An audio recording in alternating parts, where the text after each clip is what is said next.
So, we've got some big news regarding the PlayStation 5's reveal date and news about the release date and everything, so let's not waste any time and let's get right into it.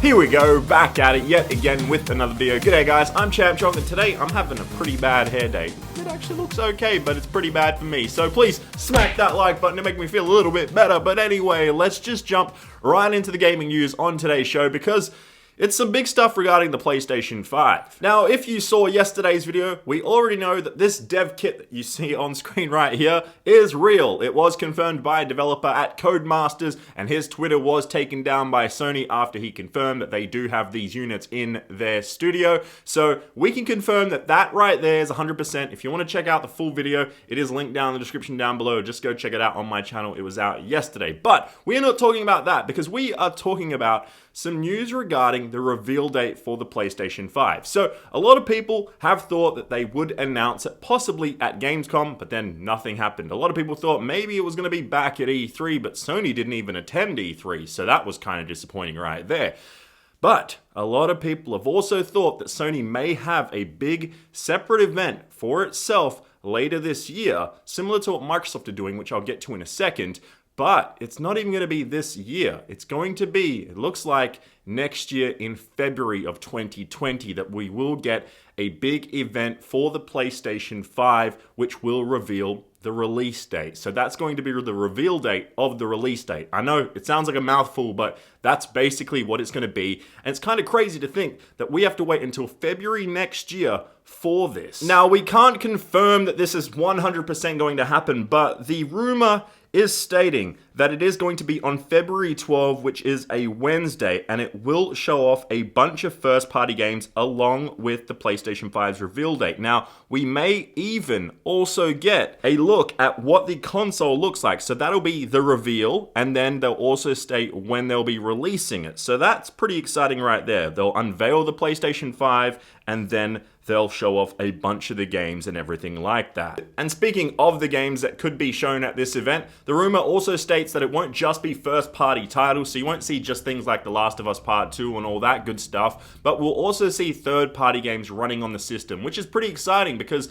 that's the majority of games that you end up playing on these consoles anyway. Sure, there are an amazing group of first-party games on every single system, but you also end up playing the games that are on both or every system. Now, what I find really interesting here is that if Sony does go for this February 12, 2020 event to unveil the console and show the world what it is, and then show off the actual release date to everyone and let us know when we can buy one of these things and to pre-order it and everything, it gives them some time because Microsoft are holding an event in November, I believe. Let me just double check that. Okay, so Microsoft is holding a November 14th to 17th event known as XO19, which is going to be a fan event in London. Now, that's where a lot of people are thinking that Microsoft will actually show off the Xbox Scarlet, Project Scarlet, whatever you want to call it, the next Xbox generational console. That's when they'll show it off. So that'll be November this year, which is just in a few months from now.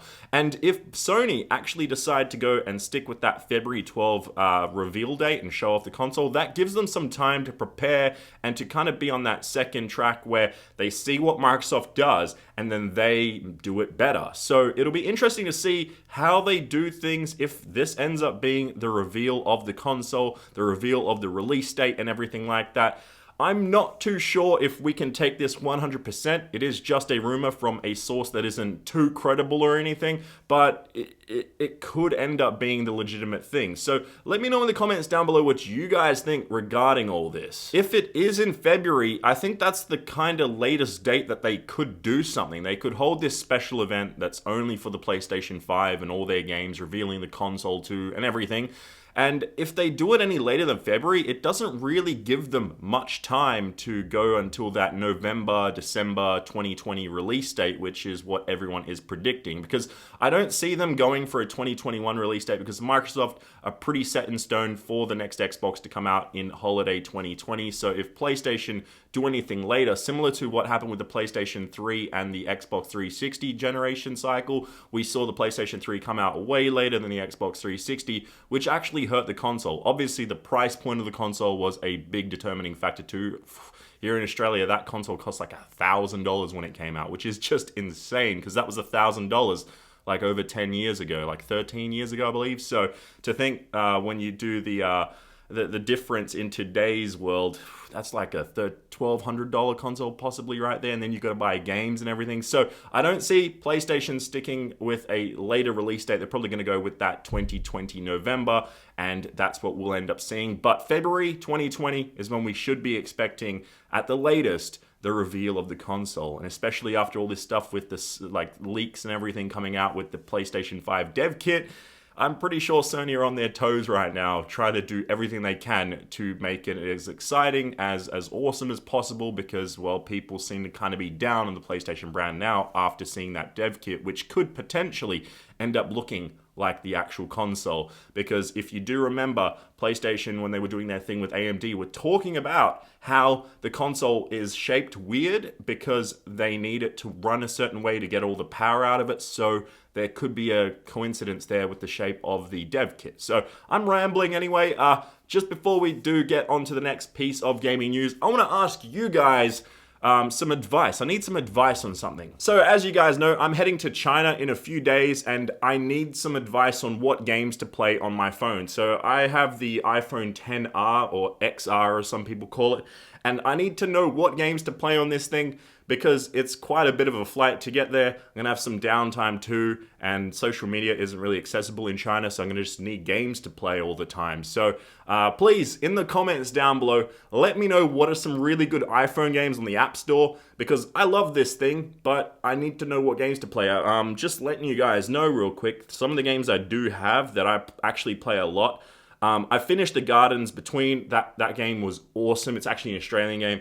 And Super Starfish is something I play every now and then. And actually, Uno, I play quite a bit, but I don't think that's going to work online in China because of the restrictions and everything. But we'll find out, I guess. But yeah, I've also got Blades on here. But I need a game that I'm going to like dive into and play for hours on hours on hours. So please let me know something that I can really dive into that has a really good story, that's possibly free. I don't want to be paying like $30 or something, but yeah, I need an iPhone game to play on my XR. So let me know something really awesome to play while I'm sitting on the plane and I don't have anything to do for 10 hours, because sometimes I can't sleep. I'm 6'4", so I'm really tall to sleep on planes, and I can just play games instead. Anyway, yeah, let me know in the comments down below, or tweet at me some really good game suggestions on the App Store, and I'll download them and then play them in China, which is crazy to say. But yeah, I'm going in a few days. I'm really, really excited. And yeah, now let's move on to the next piece of gaming news on today's show. And this one is something I didn't report on right away because, well, I didn't want to get copyrighted, and I'm glad I didn't actually show any gameplay, and I'm still not going to show any gameplay, but this is for Death Stranding. So there is 7 minutes of brand new footage, and I've linked it down below in the description, the link where you could potentially look at it, but it might actually be taken down by the time this video goes up. But go check that out. It's 7 minutes of brand new footage of Death Stranding. Now, I'm kind of skeptical on this game. Sure, it's Hideo Kojima, and you've got, I forget his name, Daryl from The Walking Dead. I always forget his name. Something, Norman Reedus. Yeah, it's a great combination. I think you've also got that really good Danish actor in there, and like a pretty good cast, and the story looks interesting but very strange. And I just don't know what to think about Death Stranding right now. It looks like a good game. The 7 minutes gameplay footage that I saw, it's still very strange, but it kind of opens it up for you. I'm not going to spoil it. Go check it out, because it does make it a little more clear as to what this game could be, but at the same time, I feel like maybe it's a twist and we're going to get something completely different because it is Hideo Kojima after all. So yeah, I'm still very skeptical about this game. As awesome as it could potentially end up being, I feel like we're just going to end up watching a movie with some action where we actually play. So you never know. If they're getting actors this good and you've got Hideo Kojima, it could be either really amazing or it could just be just a complete flop. So we don't know what to expect. They've been given complete creative freedom, so yeah, if you want to check out the gameplay, it is interesting. That's all I'm going to say. Go check it out in the description down below. It's worth watching at least. It's only like 7 minutes. So yeah, I've linked it in the description down below. Go check it out if you want to see Death Stranding, because It is strange. But yeah, anyway, that does it for today's gaming news. It was a bit of a slow news day, but I wanted to let you guys know about this PlayStation 5 stuff and the reveal and everything there with the PS5. And also about Death Stranding, even though I couldn't show you gameplay. And then also, yeah, let me know some good games to download on my iPhone XR. And yeah, I can play them while on the plane and everything. But yeah, slow news day. Hopefully you guys still enjoyed the video. I'm kind of trying to drag this out to 10 minutes because if you don't, YouTube hates you and they just don't actually promote your video or anything. But anyway, thank you to anyone that does watch the videos to the end. If you are watching right now, write the word chicken, actually just write chicken nuggets in the comments, just for the hell of it. I don't know why, but yeah. Oh, I forgot to tell you guys, I've been getting a ton of tweets, a ton of Instagram messages from you guys claiming that it's your PlayStation 4 white console. If you saw that video, you know what I'm talking about, but no one has any proof. So some guy was like, I live in like Norway and my console got stolen. Like, I'm in Australia, dude. It doesn't make any sense. Anyway, I'm dragging this on too long. I'm pretty sure I got to the 10-minute mark. Thank you, YouTube, for being amazing with the algorithm and everything. But anyway, I'll see you guys in the next video. Until then, bye-bye.